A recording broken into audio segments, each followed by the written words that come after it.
Para culprit, saya tidak tahu apakah culprit sudah tahu dan merasa terganggu dengan berita ini. Ada anak buah kapal orang Indonesia yang sakit akhirnya meninggal, request Katin Pace, dan dibuang begitu saja ke laut lepas di perairan Korea. Ada orang yang mati dan dibuang begitu saja.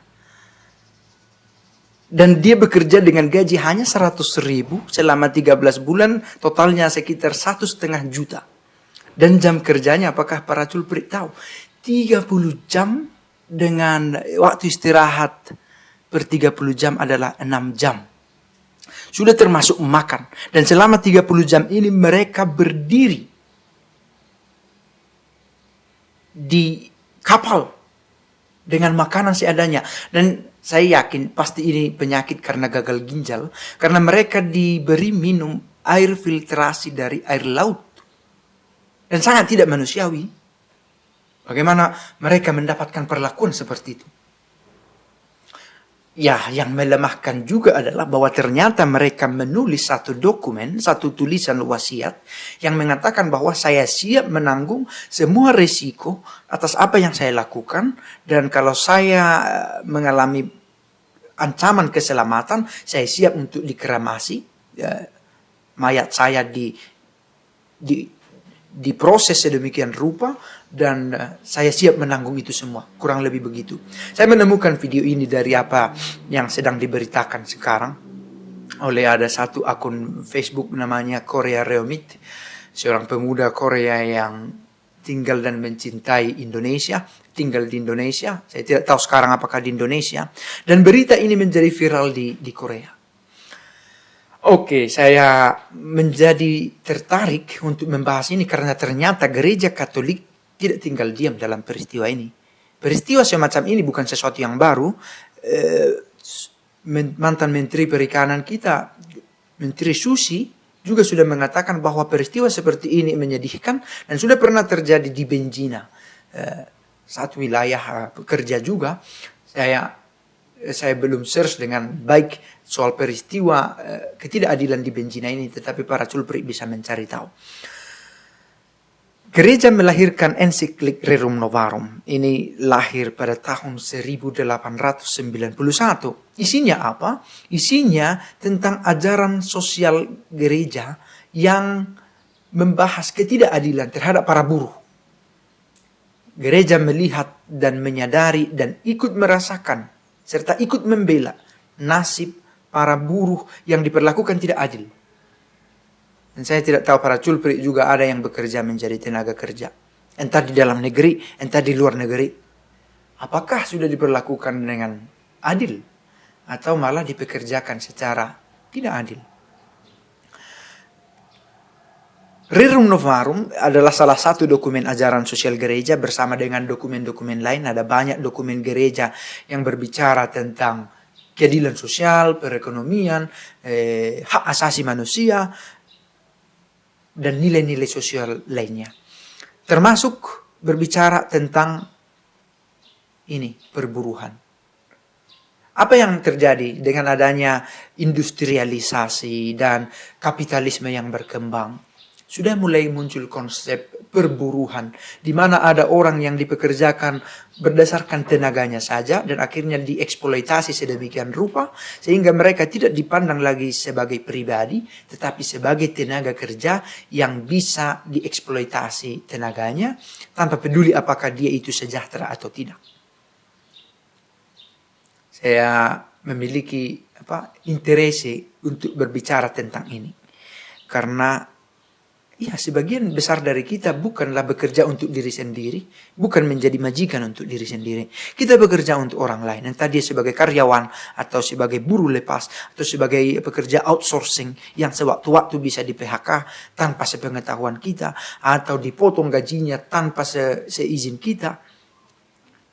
Dan gereja menyadari mengapa hal ini terjadi, itu karena kapitalisme yang berkembang dan semakin terpinggirkanlah nilai-nilai rohani, terpinggirkan nilai-nilai moralitas dalam diri para pemilik pekerjaan.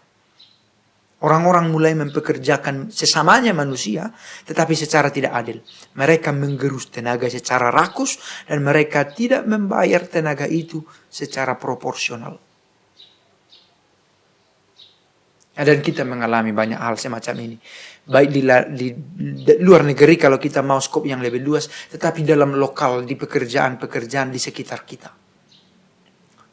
Bekerja sepanjang hari, dengan jam kerja yang banyak, lembur barangkali, tetapi tidak dihargai secara manusiawi. Ya, ini satu keprihatinan saya pikir. Dan ini menariknya gereja Katolik di pikiran saya ya, bahwa gereja Katolik tidak menutup mata pada peristiwa semacam ini. Yesus dalam pekerjaannya tidak asik mengurus doktrin-doktrin, tetapi ikut serta dalam menghidupi dan membentuk moralitas masyarakat. Bahkan dia secara revolusioner mau tampil berbeda dengan berani meretas atau bahkan melewati batas-batas peraturan yang kadang tidak membawa kepada kemanusiaan. Dan saya pikir gereja sedang berusaha menghidupi itu. Gereja tidak asik dengan ritual-ritual keagamaannya, tetapi mau terlibat dalam hidup sosial masyarakat. Dan ini wajah gereja yang juga saya mau tunjukkan. Ya, kita semua mungkin melihat dan sudah melihat itu, bahwa gereja bukanlah satu menara gading yang asik dengan dirinya, tetapi dia mau terlibat berbicara tentang hidup sosial masyarakat. Kita pantas bersyukur memiliki gereja yang mau berbicara seperti ini. Dan ya, pertanyaan kemudian, apakah gereja sudah melakukan sesuatu? Mudah-mudahan. Dengan menyuarakan advokasi semacam ini, Paus Fransiskus sangat getol menyuarakan, mensosialisasikan gerakan-gerakan kemanusiaan yang pro lingkungan hidup, yang pro kemanusiaan. Bahkan ketika dia harus melepas batas-batas tradisional. Dan ini yang tidak dilihat oleh sebagian besar orang. Ya, saya menyampaikan ini karena tertarik untuk membicarakan ini. Untuk menunjukkan sisi lain dari gereja yang tidak melulu ritualistik. Dan sekali lagi kita kembali ke apa yang dialami oleh teman-teman yang meninggal dalam peristiwa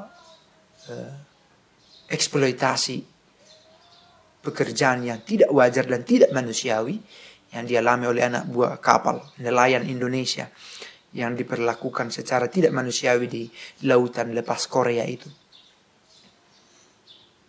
Ternyata kasih tidak cukup, harus dibela dengan keadilan. Dan dengan itu kasih semakin sempurna. Sebagaimana tertuang dalam dokumennya Paus Benediktus ke-16, Caritas in Veritate. Bahwa di dalam kebenaran itu sendiri kita bisa menemukan kasih. Kalau kita sungguh bisa menegakkan kebenaran. Ada orang yang bekerja, berilah kepada dia apa yang pantas untuk diberikan.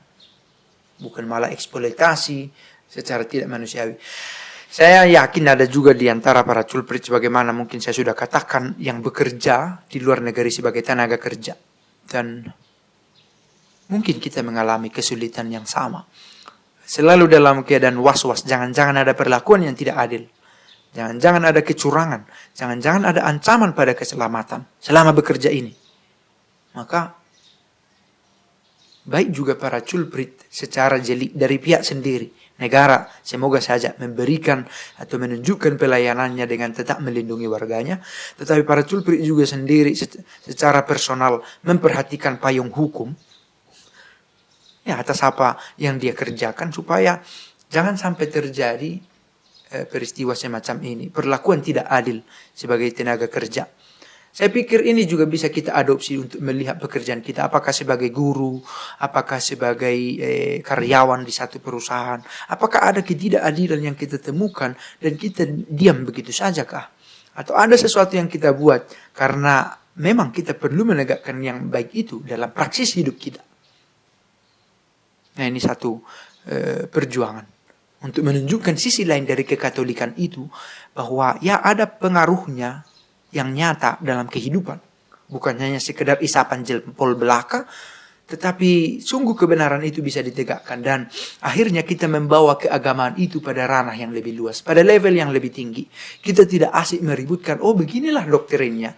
Tetapi akhirnya kita sampai pada, karena saya hidup dalam keagamaan ini, saya mau hidup dengan moralitas yang tinggi, sebagaimana yang sudah diberi standar oleh agama itu sendiri. Apakah berdaya guna hidup beragama itu dalam hidup bermasyarakat? Apakah ada sumbangan dari pemikiran yang dikembangkan dalam agama kepada kehidupan bersosial? Atau apakah antara hidup beragama dan hidup bermasyarakat tidak ada koneksi satu dengan yang lain? Apakah dengan menjadi Katolik ada sesuatu yang berubah dalam caraku berpikir, dalam caraku bergaul di masyarakat, dalam caraku bersosialisasi, atau memperlakukan orang lain, atau memperlakukan pekerjaanku? Nah, ini satu refleksi. Kemudian sebagaimana biasa kita buat dalam akhir video, kiranya ada refleksi yang kita bangun. Apakah sebagai Katolik ada yang bisa saya sumbangkan dalam hidup bersama? Sehingga hidup beragama itu tidak melulu atraksi ritualistik, tetapi sungguh dihidupi dan membantu kita untuk semakin manusia. Semakin manusiawi. Kita memanusiakan diri kita. Harapan kita begitu, dan pace e bene.